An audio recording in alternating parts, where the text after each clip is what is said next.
Mexico. Ici, embouteilleurs et marchands de produits sucrés s'arrachent l'espace public. Même aux Zocalo, les décorations de Noël sont aux couleurs de Coca-Cola. Mais au fil des ans, le Mexique est devenu un laboratoire vivant sur les conséquences néfastes du sucre sur la santé. 70% des adultes mexicains ont un surpoids ou sont obèses. Et maintenant, le système de santé est en train de s'effondrer au Mexique. Au Canada, l'industrie du sucre prend également les grands moyens pour séduire les consommateurs. I'm happily able to say that I'm officially a member of Team Gatorade. Ici, un Canadien sur 4 est obèse.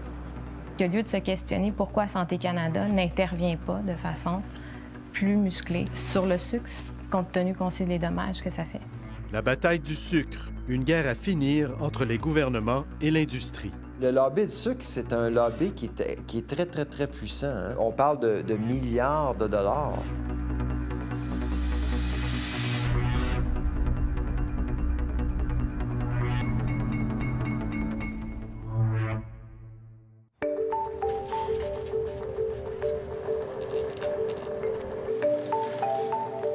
Sur 20 000 aliments disponibles dans les épiceries, 16 000 contiennent du sucre ajouté.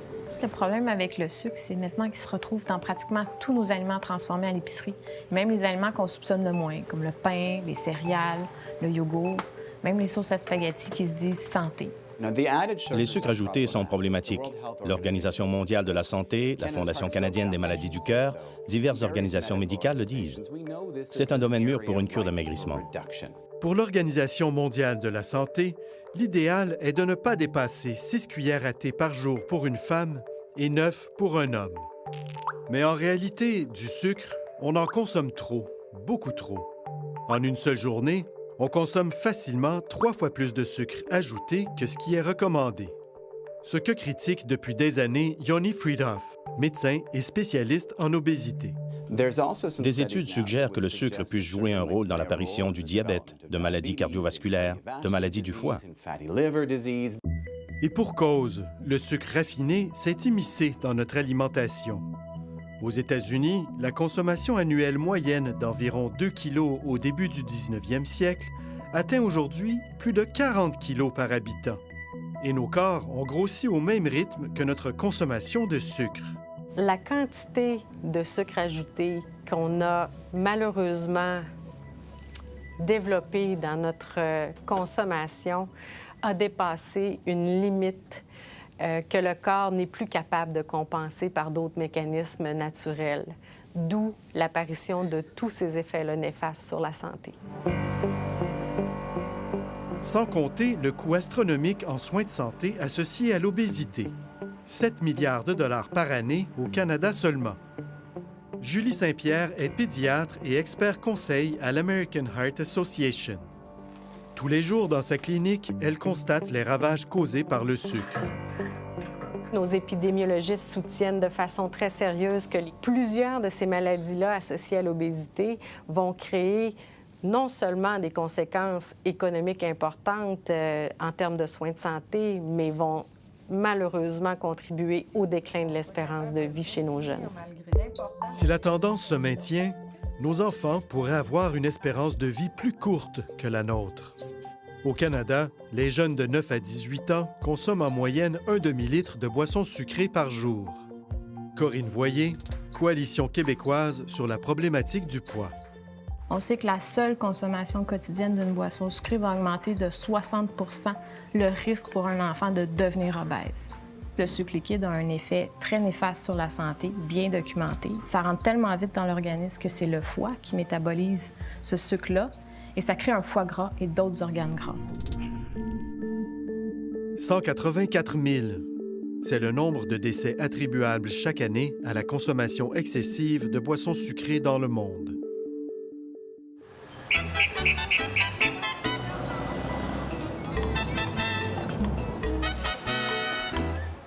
Et c'est ici au Mexique qu'on en compte le plus, 24 000 décès par année.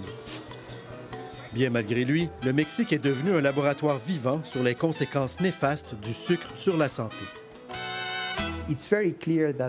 C'est très clair. Quand on observe la croissance de la consommation des boissons sucrées, on constate aussi la croissance des cas d'obésité, de diabète et autres problèmes. Il n'y a donc aucun doute. Les boissons sucrées sont un des plus importants facteurs dans le problème de l'obésité et du diabète au Mexique. Du comptoir à tacos au restaurant 5 étoiles, les boissons sucrées sont sur toutes les tables. Nous avons une grande affection pour le Coca-Cola, mais surtout froid. Au Mexique, la consommation de boissons sucrées commence à un très jeune âge. Les statistiques montrent, par exemple, qu'à l'âge de 3 mois, environ 50% des bébés ont déjà consommé des boissons sucrées. Résultat, le Mexique a le plus haut taux d'obésité infantile au monde, 31%. Et la situation n'est guère plus reluisante ici. En 2016, au Canada, 1 personne sur 4 est obèse. Et comme au Mexique, le sucre en serait en partie responsable. 80% pratiquement des produits qu'on achète actuellement contiennent du sucre. Alors, c'est certain qu'actuellement, l'enjeu est énorme là, pour le secteur. Le secteur, c'est l'industrie agroalimentaire qui tire avantage de notre dépendance au sucre. C'est comme un encan, hein? Si un ajoute le sucre, bien, l'autre va vouloir ajouter plus de sucre pour que le goût soit plus attrayant, pour développer une part de marché. Christopher Findlay teste des aliments pour l'industrie depuis plus de 30 ans. De tous les ingrédients qu'on ajoute aux aliments transformés, le sucre est de loin le plus simple à utiliser. Disponible sous plus de 60 noms différents, le sucre est un ingrédient clé du développement des aliments. D'un point de vue économique, le sucre est un ingrédient relativement bon marché, qui n'a pratiquement pas d'impact négatif sur l'appréciation d'un aliment. Ajouter du sucre devient donc un choix facile pour un développeur de produits.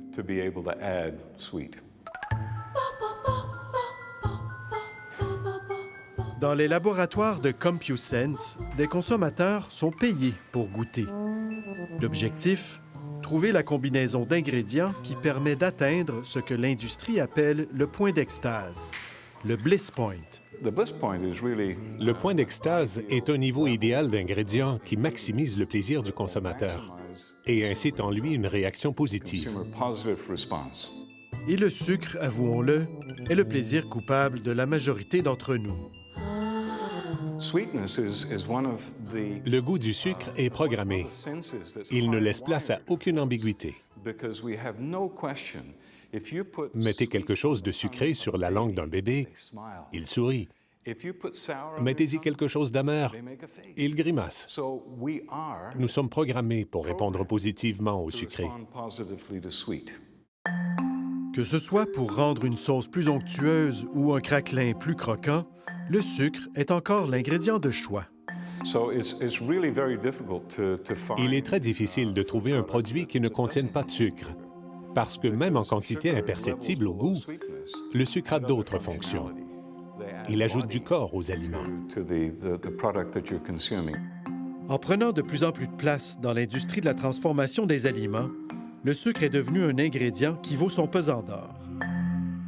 Bien, vous savez, le lobby du sucre, c'est un lobby qui est très, très, très puissant. Hein? Mais lorsqu'on parle d'ingrédients en amont, on parle de milliards de dollars. Et ces milliards ne profitent pas seulement à l'industrie, mais à nous tous. L'or blanc fait fructifier notre bas de laine, la Caisse de dépôt et placement du Québec. Elle détient 3 385 millions de dollars en actions dans 12 entreprises dont la rentabilité est grandement attribuable à la vente de produits sucrés. Notre dépendance au sucre nous rapporte gros, même si elle nous rend malades.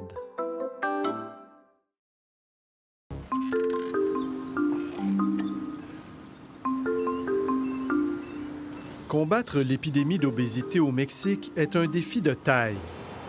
Vélo en libre service, gymnase en plein air, la ville de Mexico adopte un certain nombre d'initiatives pour contrer l'épidémie d'obésité.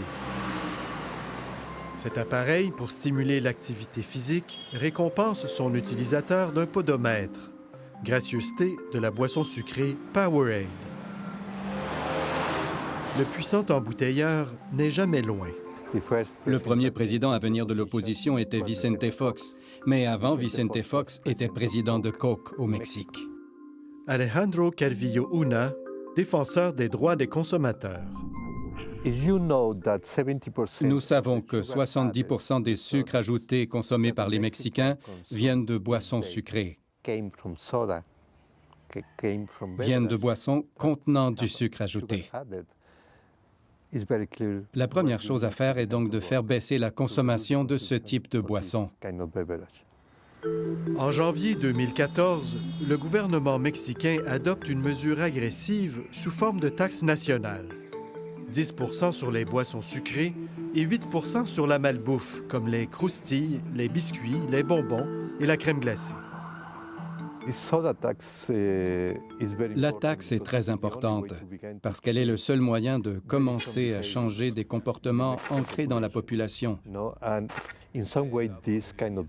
Et comme en plus, ce type de boisson très sucrée crée un certain niveau de dépendance, il faut suffisamment augmenter son prix pour que l'alternative santé coûte moins cher que le produit qui est mauvais pour la santé. L'impact est immédiat.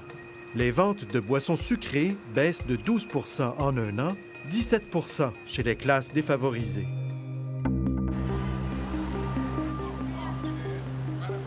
À la même époque, aux États-Unis, des tentatives de taxer les boissons sucrées échouent. Le maire de New York, Michael Bloomberg, homme d'affaires riche et respecté, perd la face devant l'industrie. Il veut interdire les gros formats de boissons gazeuses dans sa ville.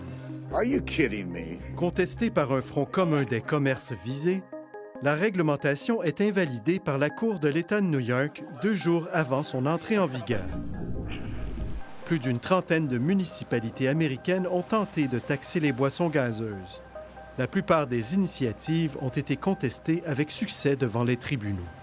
Pourquoi démoniser un produit qui, pris avec modération, comme l'ensemble des produits, n'est pas du tout nocif à la santé? Donc, c'est dans ce sens-là que les compagnies se défendent. On n'acceptera pas de voir nos produits ciblés par une taxe injustifiée et puis, à notre sens, inefficace. On ne pense vraiment pas que de pénaliser les citoyens en rajoutant une taxe va avoir un impact significatif sur la santé publique. En plus de s'introduire dans nos aliments, le lobby du sucre prend les grands moyens pour infiltrer des organisations influentes auprès de l'opinion publique. L'industrie est contre la taxe et cherche à se donner une bonne image en faisant la promotion de l'activité physique. Coca-Cola est entre autres le principal commanditaire de Participation. On se retrouve dans un conflit éthique où ces organismes-là ont à cœur la santé de la population et un des principaux bailleurs de fonds va provenir de l'industrie agroalimentaire qui est un contributeur à la problématique qu'ils veulent régler, l'obésité. Vous savez, je m'inquiète de ces engagements avec l'industrie parce qu'ils font perdre le sens critique aux différents acteurs. Et ces acteurs sont impliqués dans le domaine de la santé publique. Il me semble que Participation pourrait prendre position contre les boissons pour sportifs, mais ils ne le font pas. If you've had a Coke in the last 82 years, you've had a hand in making every Olympic dream come true. Commanditer des événements sportifs comme les Jeux olympiques ou financer des athlètes professionnels est une autre stratégie de l'industrie qui ne fait pas l'unanimité. On vient créer un lien affectif avec ce produit-là parce que quand on regarde les Olympiques, c'est spectaculaire, il y a des émotions qui se font ressentir, puis ce sont tous des héros. Donc, le produit se positionne avec cet athlète-là qui l'endosse. S'il existe une seule organisation avec laquelle il ne faut pas s'associer, c'est bien celle du sucre et de l'industrie des boissons sucrées. Leur but est d'avoir le rôle du bon gars. Martin-Pierre Pelletier n'est pas de cet avis. Le choix des compagnies de boissons de s'investir dans des initiatives qui visent à encourager le sport, c'est louable, puis c'est dans ce sens-là que s'inscrivent aussi leurs efforts avec les groupes sociaux et communautaires. En flirtant aussi avec les milieux académiques et scientifiques, l'industrie excelle à lécher son image. L'Institut canadien du sucre, qui représente en fait les sucriers canadiens Redpath et Lantic, en est un bon exemple. Le sucre fait certainement partie d'une saine alimentation. Et le sucre est naturel.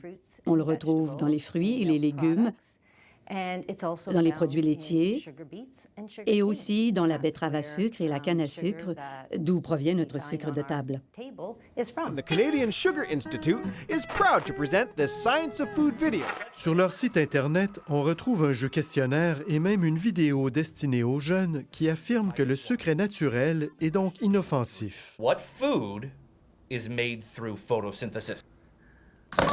Oh, Jonathan. Sugar. Show me sugar. That is correct. Notre rôle, c'est d'éduquer et communiquer de l'information qui repose sur une base scientifique. Pour influencer les diététistes, l'Institut du sucre leur envoie régulièrement des publications qui blanchissent la réputation du sucre.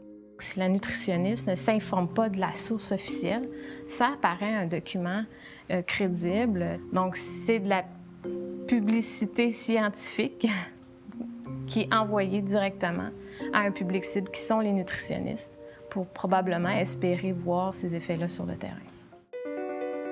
Des fondations comme le European Hydration Institute et le Global Energy Balance Network sont des façades en apparence légitimes qui emploient des professionnels de la santé pour se donner de la crédibilité. Most of the focus in the popular media and in the scientific press is, oh, they're eating too much, blaming fast food, blaming sugary drinks, and so on. And there's really virtually no compelling evidence that in fact is the cause. Vice-président du Global Energy Balance Network, le Dr Stephen Blair est professeur à l'Université de Caroline du Sud. Ses travaux ont entre autres contribué à définir la politique américaine en matière d'activité physique. Quand on voit des nutritionnistes ou des médecins s'associer à l'industrie pour participer à des CA ou des conseils de certains instituts, on vient donner une crédibilité à l'organisme avec ce professionnel-là. Mais nous, on observe que c'est un conflit d'intérêts majeur qui doit être déclaré. C'est ce qui est arrivé en novembre dernier lorsqu'on a appris que le Global Energy Balance Network était commandité en grande partie par Coca-Cola.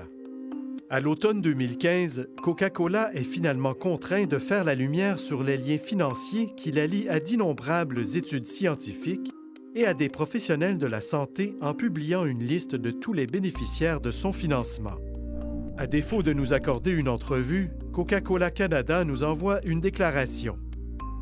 The Coca-Cola Company soutient depuis longtemps la recherche scientifique. Il est important pour nous que les chercheurs avec lesquels nous travaillons partagent leurs propres points de vue et résultats scientifiques, quels qu'ils soient, et qu'ils fassent preuve de transparence quant au financement que nous leur avons fourni.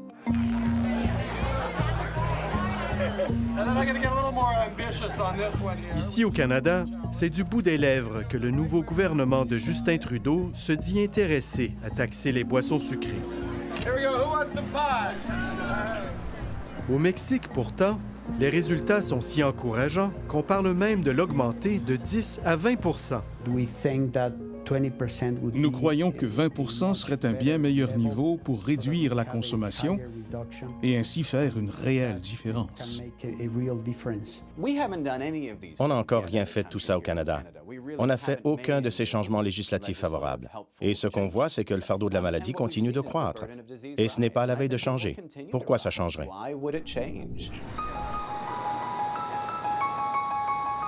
Et le temps presse. D'ici 2020, un Canadien sur 3 sera obèse. Tant et aussi longtemps qu'on va laisser l'industrie décider, elle, de ce qu'elle met dans ses produits, on va avoir n'importe quoi sur le marché. Le jour où le gouvernement va décider de mettre en place des mesures précises pour dire qu'il y a des quantités de sucre maximales recommandées, par exemple, à mettre dans les biscuits, l'industrie va s'adapter puis va nous offrir des produits qui sont plus simples, qui vont répondre à nos besoins.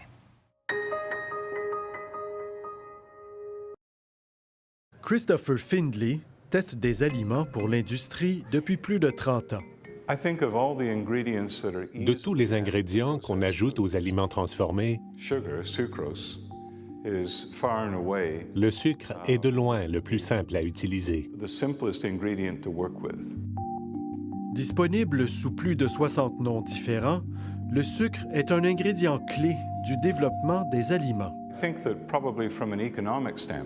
D'un point de vue économique, le sucre est un ingrédient relativement bon marché, qui n'a pratiquement pas d'impact négatif sur l'appréciation d'un aliment.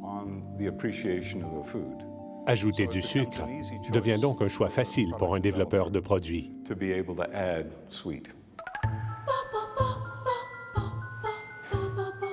Dans les laboratoires de CompuSense, des consommateurs sont payés pour goûter.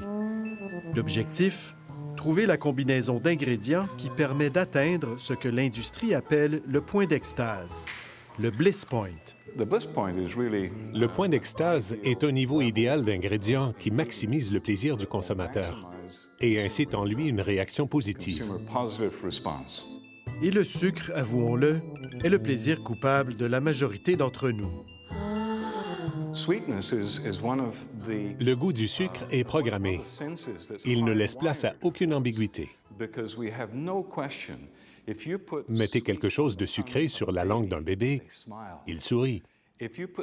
Mettez-y quelque chose d'amer, il grimace. Nous sommes programmés pour répondre positivement au sucré. Que ce soit pour rendre une sauce plus onctueuse ou un craquelin plus croquant, le sucre est encore l'ingrédient de choix. Il est très difficile de trouver un produit qui ne contienne pas de sucre, parce que même en quantité imperceptible au goût, le sucre a d'autres fonctions. Il ajoute du corps aux aliments. En prenant de plus en plus de place dans l'industrie de la transformation des aliments, le sucre est devenu un ingrédient qui vaut son pesant d'or. Bien, vous savez, le lobby du sucre, c'est un lobby qui est très, très, très puissant. Hein? Bien, lorsqu'on parle d'ingrédients en amont, on parle de milliards de dollars. Et ces milliards ne profitent pas seulement à l'industrie, mais à nous tous. L'or blanc fait fructifier notre bas de laine, la Caisse de dépôt et placement du Québec. Elle détient 3,385 milliards de dollars en actions dans 12 entreprises dont la rentabilité est grandement attribuable à la vente de produits sucrés. Notre dépendance au sucre nous rapporte gros, même si elle nous rend malades.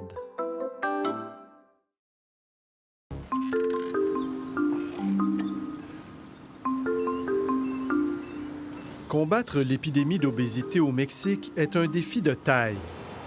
Vélo en libre service, gymnase en plein air, la ville de Mexico adopte un certain nombre d'initiatives pour contrer l'épidémie d'obésité.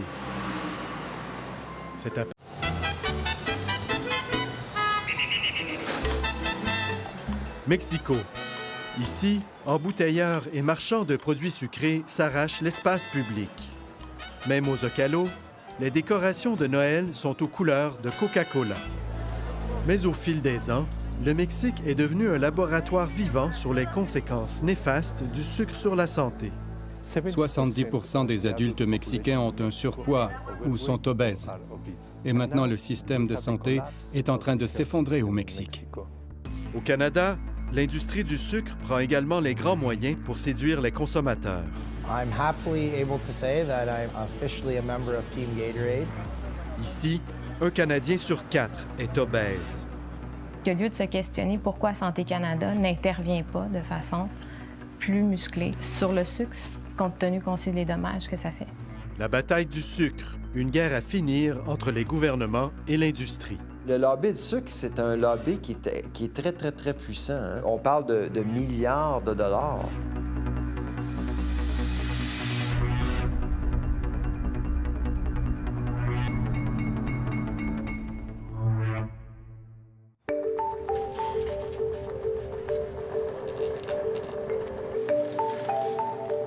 Sur 20 000 aliments disponibles dans les épiceries, 16 000 contiennent du sucre ajouté. Le problème avec le sucre, c'est maintenant qu'il se retrouve dans pratiquement tous nos aliments transformés à l'épicerie, même les aliments qu'on soupçonne de moins, comme le pain, les céréales, le yogourt, même les sauces à spaghetti qui se disent santé. Les sucres ajoutés sont problématiques. L'Organisation mondiale de la santé, la Fondation canadienne des maladies du cœur, diverses organisations médicales le disent. C'est un domaine mûr pour une cure d'amaigrissement. Pour l'Organisation mondiale de la santé, l'idéal est de ne pas dépasser 6 cuillères à thé par jour pour une femme et 9 pour un homme. Mais en réalité, du sucre, on en consomme trop, beaucoup trop. En une seule journée, on consomme facilement 3 fois plus de sucre ajouté que ce qui est recommandé. Ce que critique depuis des années Yoni Friedhoff, médecin et spécialiste en obésité. Des études suggèrent que le sucre puisse jouer un rôle dans l'apparition du diabète, de maladies cardiovasculaires, de maladies du foie. Et pour cause, le sucre raffiné s'est immiscé dans notre alimentation. Aux États-Unis, la consommation annuelle moyenne d'environ 2 kilos au début du 19e siècle atteint aujourd'hui plus de 40 kilos par habitant. Et nos corps ont grossi au même rythme que notre consommation de sucre.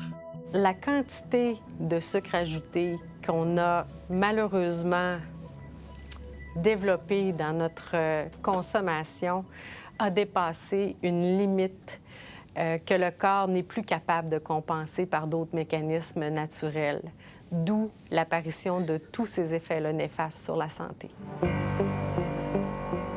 Sans compter le coût astronomique en soins de santé associé à l'obésité. 7 milliards de dollars par année au Canada seulement. Julie Saint-Pierre est pédiatre et expert conseil à l'American Heart Association. Tous les jours dans sa clinique, elle constate les ravages causés par le sucre. Nos épidémiologistes soutiennent de façon très sérieuse que plusieurs de ces maladies-là associées à l'obésité vont créer non seulement des conséquences économiques importantes en termes de soins de santé, mais vont malheureusement contribuer au déclin de l'espérance de vie chez nos jeunes. Si la tendance se maintient, nos enfants pourraient avoir une espérance de vie plus courte que la nôtre. Au Canada, les jeunes de 9 à 18 ans consomment en moyenne un demi-litre de boissons sucrées par jour. Corinne Voyer, Coalition québécoise sur la problématique du poids. On sait que la seule consommation quotidienne d'une boisson sucrée va augmenter de 60 le risque pour un enfant de devenir obèse. Le sucre liquide a un effet très néfaste sur la santé, bien documenté. Ça rentre tellement vite dans l'organisme que c'est le foie qui métabolise ce sucre-là et ça crée un foie gras et d'autres organes gras. 184 000. C'est le nombre de décès attribuables chaque année à la consommation excessive de boissons sucrées dans le monde.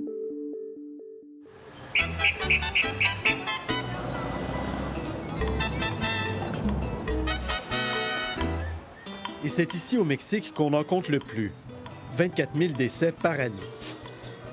Bien malgré lui, le Mexique est devenu un laboratoire vivant sur les conséquences néfastes du sucre sur la santé. C'est très clair. Quand on observe la croissance de la consommation des boissons sucrées, on constate aussi la croissance des cas d'obésité, de diabète et autres problèmes. Il n'y a donc aucun doute. Les boissons sucrées sont un des plus importants facteurs dans le problème de l'obésité et du diabète au Mexique. Du comptoir à tacos au restaurant 5 étoiles, les boissons sucrées sont sur toutes les tables. Nous avons une grande affection pour le Coca-Cola, mais surtout froid. Au Mexique, la consommation de boissons sucrées commence à un très jeune âge. Les statistiques montrent, par exemple, qu'à l'âge de 3 mois, environ 50% des bébés ont déjà consommé des boissons sucrées. Résultat, le Mexique a le plus haut taux d'obésité infantile au monde, 31%. Et la situation n'est guère plus reluisante ici. En 2016, au Canada, 1 personne sur 4 est obèse. Et comme au Mexique, le sucre en serait en partie responsable. 80% pratiquement des produits qu'on achète actuellement contiennent du sucre. Alors, c'est certain qu'actuellement, l'enjeu est énorme là, pour le secteur.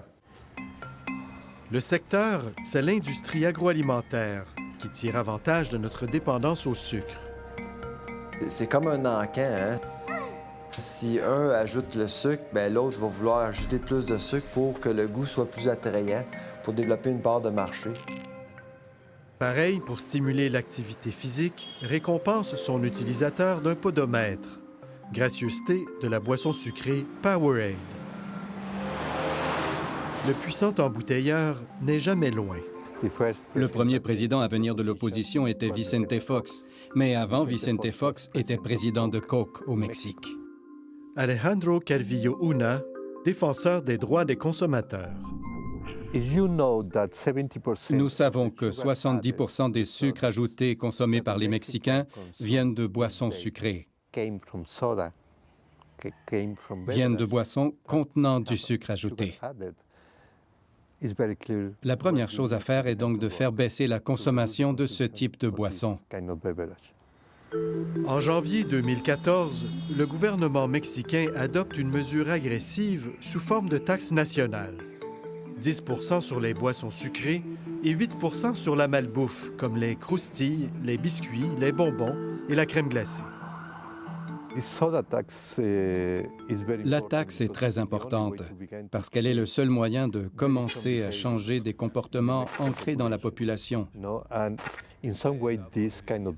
Et comme en plus, ce type de boisson très sucrée crée un certain niveau de dépendance, il faut suffisamment augmenter son prix pour que l'alternative santé coûte moins cher que le produit qui est mauvais pour la santé. L'impact est immédiat. Les ventes de boissons sucrées baissent de 12 % en un an, 17 % chez les classes défavorisées.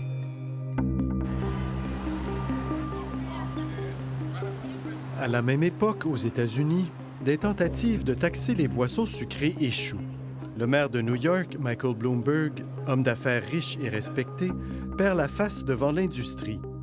Il veut interdire les gros formats de boissons gazeuses dans sa ville. Are you kidding me? Contestée par un front commun des commerces visés, la réglementation est invalidée par la Cour de l'État de New York 2 jours avant son entrée en vigueur. Plus d'une trentaine de municipalités américaines ont tenté de taxer les boissons gazeuses. La plupart des initiatives ont été contestées avec succès devant les tribunaux. Pourquoi démoniser un produit qui, pris avec modération, comme l'ensemble des produits, n'est pas du tout nocif à la santé? Donc, c'est dans ce sens-là que les compagnies se défendent. On n'acceptera pas de voir nos produits ciblés par une taxe injustifiée et puis, à notre sens, inefficace. On pense vraiment pas que de pénaliser les citoyens en rajoutant une taxe va avoir un impact significatif sur la santé publique. En plus de s'introduire dans nos aliments, le lobby du sucre prend les grands moyens pour infiltrer des organisations influentes auprès de l'opinion publique. L'industrie est contre la taxe et cherche à se donner une bonne image en faisant la promotion de l'activité physique. Coca-Cola est entre autres le principal commanditaire de Participation. On se retrouve dans un conflit éthique où ces organismes-là ont à cœur la santé de la population et un des principaux bailleurs de fonds va provenir de l'industrie agroalimentaire qui est un contributeur à la problématique qu'ils veulent régler, l'obésité. Vous savez, je m'inquiète de ces engagements avec l'industrie parce qu'ils font perdre le sens critique aux différents acteurs. Et ces acteurs sont impliqués dans le domaine de la santé publique. Il me semble que Participation pourrait prendre position contre les boissons pour sportifs, mais ils ne le font pas. If you've had a Coke in the last 82 years, you've had a hand in making every Olympic dream come true. Commanditer des événements sportifs comme les Jeux olympiques ou financer des athlètes professionnels est une autre stratégie de l'industrie qui ne fait pas l'unanimité. On vient créer un lien affectif avec ce produit-là parce que quand on regarde les Olympiques, c'est spectaculaire, il y a des émotions qui se font ressentir, puis ce sont tous des héros. Donc, le produit se positionne avec cet athlète-là qui l'endosse. S'il existe une seule organisation avec laquelle il ne faut pas s'associer, c'est bien celle du sucre et de l'industrie des boissons sucrées. Leur but est d'avoir le rôle du bon gars. Martin-Pierre Pelletier n'est pas de cet avis. Le choix des compagnies de boissons de s'investir dans des initiatives qui visent à encourager le sport, c'est louable. Puis c'est dans ce sens-là que s'inscrivent aussi leurs efforts avec les groupes sociaux et communautaires. En flirtant aussi avec les milieux académiques et scientifiques, l'industrie excelle à lécher son image. L'Institut canadien du sucre, qui représente en fait les sucriers canadiens Redpath et Lantic, en est un bon exemple. Le sucre fait certainement partie d'une saine alimentation. Et le sucre est naturel. On le retrouve dans les fruits et les légumes, dans les produits laitiers et aussi dans la betterave à sucre et la canne à sucre, d'où provient notre sucre de table. The Canadian Sugar Institute is proud to present this Science of Food video. Sur leur site Internet, on retrouve un jeu questionnaire et même une vidéo destinée aux jeunes qui affirme que le sucre est naturel et donc inoffensif. What food is made through photosynthesis? Oh, Jonathan. Sugar. Show me sugar. That is correct. Notre rôle, c'est d'éduquer et communiquer de l'information qui repose sur une base scientifique. Pour influencer les diététistes, l'Institut du sucre leur envoie régulièrement des publications qui blanchissent la réputation du sucre. Si la nutritionniste ne s'informe pas de la source officielle, ça apparaît un document crédible. Donc, c'est de la publicité scientifique qui est envoyée directement à un public cible qui sont les nutritionnistes pour probablement espérer voir ces effets-là sur le terrain. Des fondations comme le European Hydration Institute et le Global Energy Balance Network sont des façades en apparence légitimes qui emploient des professionnels de la santé pour se donner